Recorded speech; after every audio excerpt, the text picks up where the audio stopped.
வீடு கிளீன் பண்ணல மிகவும் கஷ்டமான ஒரு வேலை அப்படின்னு பார்த்தீங்கன்னா, சீலிங் ஃபேனை கிளீன் பண்ணுறேன். அதுக்கான ப்ராடக்ட்ட அமேசானில் தேடி இதை வாங்கியிருக்கேன். ரிவ்யூ நல்லா தான் இருந்தது. இன்னொரு விஷயம் அமேசானில் ஒரு 10 டேஸ் நமக்கு டைம் தருவாங்க. ரீப்ளேஸ்மெண்ட் ஆனாலும் சரி, இல்லை இந்த பொருள் நமக்கு சாட்டிஸ்ஃபைடு இல்லைனாலும் நம்ம ரிட்டர்ன் பண்ணிக்கலாம்னு சொல்லிட்டு இந்த பொருளை வாங்கியிருக்கேன். இது எப்படி இருக்குது அப்படின்னு பார்ப்போம்.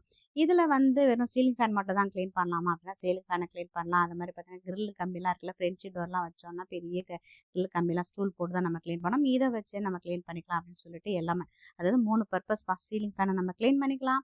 அதேமாரி பார்த்தீங்கன்னா உங்களுக்கு கிரில் அதெல்லாம் நம்ம க்ளீன் பண்ணிக்கலாம். சீலிங்கும் க்ளீன் பண்ணிக்கலாம். இது வந்து பார்த்தீங்கன்னா அப்படியே ஃப்ளெக்சிபிளாக இருக்குது. ஒரு பக்கம் ஸ்க்ரூ மாரி இருக்குது. இதை வந்து இந்த ராடில் நம்ம ஃபிக்ஸ் பண்ணிக்கலாம். இது எக்ஸ்டெண்ட் பண்ணுற அளவுக்கு நல்ல லென்த்தாக எக்ஸ்டெண்ட் பண்ணிக்கலாம். இதை சீலிங் வரைக்கும் இதை நம்ம நல்லா க்ளீன் பண்ணுற அளவுக்கு கொடுத்துருக்காங்க. ஷார்ட்டாகனா ஷார்ட்டாகவும் நம்ம இதை வச்சுக்கலாம். அதை இப்போ இந்த இதை பார்த்தீங்கன்னா இதில் இப்படி தான் ரொம்ப சிம்பிள் தான். டக்குன்னு நம்ம இது மாதிரி ஃபிக்ஸ் பண்ணிக்கலாம். இதை வந்து நல்லா இந்த மாதிரி வளைச்சிக்கலாம். இப்போ நம்ம வந்து ஃபேனெல்லாம் க்ளீன் பண்ண போகிறோம் இல்லையா, அப்போ இந்த பிளேடு இதுக்குள்ளே வைக்கிற மாதிரியும் நம்ம இது மாதிரி வச்சுக்கலாம். இப்போ நான் காட்டுறேன் உங்களுக்கு.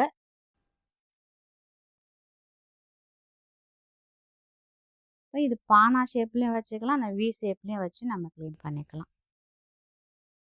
இப்போ நல்லா எக்ஸ்டெண்ட் பண்ணிட்டேன்.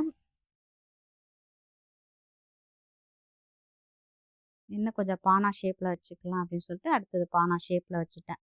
மாரி இருந்துச்சுன்னா நல்லா அது பிடிச்சிக்குது கிரிப்பாக, நமக்கு க்ளீன் பண்ணுறதுக்கும் ஈஸியாக இருக்கும். இப்போ நல்லா அதுலேயே இதை மாதிரி நான் ஒரு பிளேடாகவும் க்ளீன் பண்ணி வச்சுக்கிறேன்.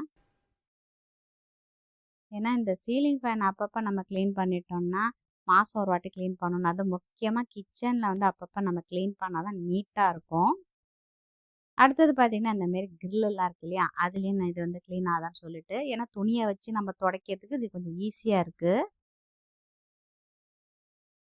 இப்போ மேலே இருக்கிற கிரிலெல்லாம் பார்த்தீங்கன்னா ஸ்டூல் போட்டு தான் செய்யணும். இது வந்து எக்ஸ்டெண்ட் பண்ணிக்கலாம். அந்த மாதிரி எக்ஸ்டெண்ட் பண்ணி பாருங்கள், தொடச்சிக்கலாம் க்ளீனாக.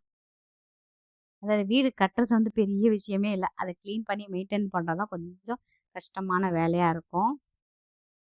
பட் எங்களுக்கு வந்து பார்த்திங்கன்னா இப்போ மிடில் ஏஜுங்கிறதுனால இதெல்லாம் ஒரு வேலை செஞ்சால் தான் அப்படியே அழகாக பொழுது போகும். அடுத்தது பார்த்திங்கன்னா இந்த ஓரத்துலலாம் வந்து இருக்கிற அந்த டெஸ்ட்டுலாம் இருக்கும் இல்லையா, அதுவும் நல்லா க்ளீன் பண்ணிக்குது. ஸோ இது மொத்தம் எத்தனை 3 வேலை இது வந்து செய்யுது. இது என்னோடய ஃப்ரிட்ஜில் என்னென்ன பொருட்கள்லாம் ஸ்டோர் பண்ணுறேன், எப்படி அதை க்ளீன் பண்ணி மெயின்டைன் பண்ணுறேன் அப்படிங்கிற எல்லா விஷயம், அதாவது A to Z எல்லாமே நான் ரீசெண்டாக ஒரு வீடியோ போட்டிருக்கேன், ரெஃப்ரிஜிரேட்டர் வீடியோ.